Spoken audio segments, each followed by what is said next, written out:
Okay, so we're doing a series read, but what is a series? Is it a series if it's written by the same author, or it has the same characters, or it is set in the same universe? Like, how do we define a series? I personally think that there is a broad definition and we can play around with the concept, which is what this video is about. So my choice for this video is Jane Eyre by Charlotte Bronte, which is most definitely not a series. You are correct. However, Eyre is one of those hugely influential books, and it has spawned, or it has influenced or inspired, whatever you want to call it, depending upon how you feel about it. It has had a great deal of influence upon other authors. It changed Gothic novels forever when it came out. So let's first talk about Jane Eyre for a second. There's a lot of people out there who don't like Jane Eyre, but I think it is one of the great novels, and I'll tell you why. For one thing, when it came out, it was a sensation and a scandal, and not for the reasons that you might think. People in Victorian England, when it came out, they were fine with the fact that he put his wife in the attic, and he was in an affair with his employee who was much younger than him.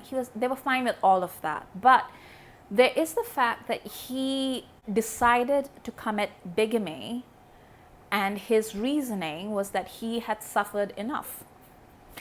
There was a feeling in England at the time that this was an extremely unchristian attitude to have, which I guess is correct.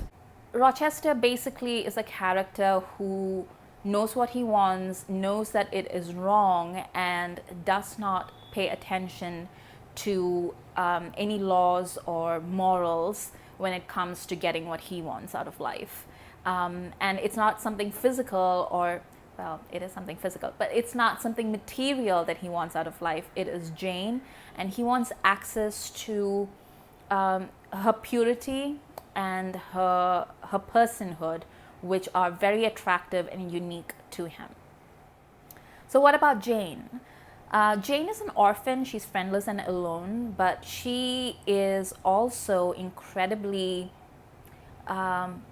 she has a sense of self that she will not surrender to anyone or anything. Even as a child, or at the institution, or when she goes toe-to-toe with Mr. Rochester, or even at the end when she faces off with her cousin St. John, she tells them all in various different ways that she is a person. It doesn't matter that she is poor and friendless and alone, and that she's not pretty. She doesn't have anything going for her. She's a very average 18-year-old who literally will starve on the streets if she didn't work. But she's still a person, and she still sees value in herself, and she will not surrender that to anybody else. This was huge back in the 19th century. I mean, it's still a huge concept for so many people today. The ability to see value in oneself. But of course, it's the mad wife in the attic and things of that nature. And also the fact that the BBC makes all these adaptations of Jane Eyre, and it always casts the most, sexy man it can find as Mr. Rochester, which makes people sort of glide over the fact that he's actually a pretty horrible human being. The worst adaptation that I have seen is the one with Timothy Dalton, and the man used to be James Bond. I mean, that's a high bar. One of the most legitimate criticisms that I have read about this novel is from a post-colonial perspective. I'm talking about Rhys, who wrote this book called White Sargasso Sea. The White Sargasso Sea is basically about Bertha Mason, who is the mad wife in the attic, and it sort of imagines what her life must have been as an island girl. Like, why was she unchaste and what does Rochester call her? Like wild, like, uncontrollable. It's really a novel about England and the Caribbean. It's about the Englishman who comes out to the islands and how the culture and the people and everything about it, even the climate, is designed for not him, and how he tries to master it. And in the process, they both drive, well, he drives both, his wife and himself insane. It's perhaps a better written novel than a better plotted novel, but it is, I remember reading it, when I was about 21, I think, for the first time, and it really blew me away. It was really interesting also because we read it for post-colonial literature class, and there were half the class hadn't read Jane Eyre before and had no context going in. And after they read White Saga, they went back and read Jane Eyre, and they really couldn't stand the book after that. And I don't blame them. But moving on to happier inspirations. Now, I said earlier that Jane Eyre basically influenced the genre of the Gothic suspense novel, the Gothic romance novel, just Gothic novels in general. And one of my favorite examples is actually Daphne du Maurier's Rebecca.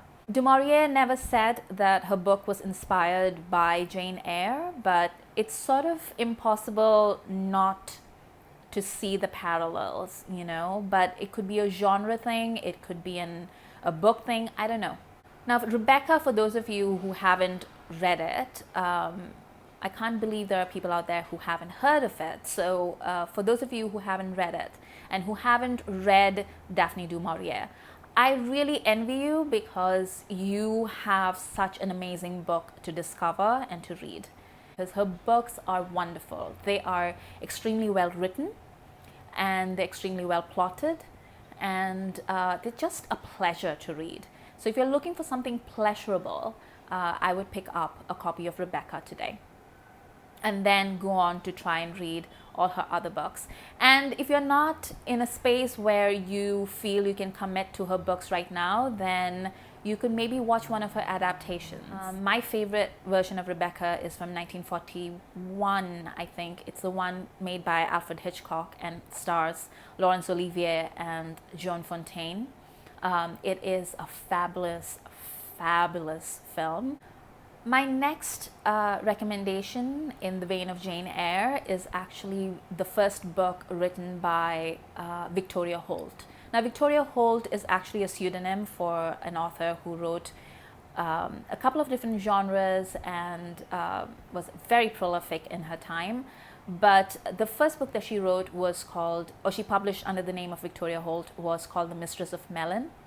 And like Rebecca, and actually I feel like this is more of a tribute to Rebecca than Jane Eyre, but Jane Eyre came first. But it's set in Cornwall, the same as Rebecca, and it's the story of this young woman who goes as a governess to this big mansion and the mysteries that await her in that mansion. Holt can be a bit problematic, and I wouldn't give my blanket recommendation for all her books. They can be rapey, they can be racist, they can be just problematic on all sorts of levels. And I wouldn't really say, oh, just pick up any old Holt, you'll have a good time. But when she gets it right, she really gets it right. Like, it's just good fun. My final recommendation, and there are tons more books where these came from, so you can do your own research if you want to, but my final recommendation for today is 9 Coaches Waiting by Mary Stewart. Mary Stewart is one of those authors about whom I always wonder, like, why isn't she a bigger deal than she is? Because to those of us who've read her, she is just fabulous. We love her. We think she is just a genius. She's just an amazing writer. Her books are just so well plotted. The action is just perfect. The pace is good. The romance is always, there's nothing explicit about the romances in her novels, but they're very effective.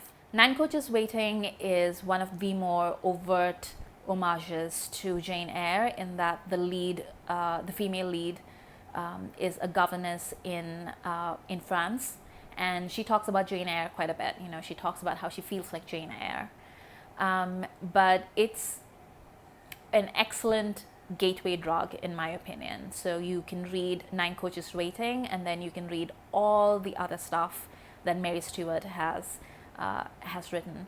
And I'm so excited for those of you who haven't read, you know, Du Maurier or Mary Stewart, because you get to read these books for the first time. I wish I were reading them for the first time. I remember how life-changing it was when I first read them, and they're beloved, and I reread them all the time, and I wish you happy reading. For more videos, please hit the subscribe button.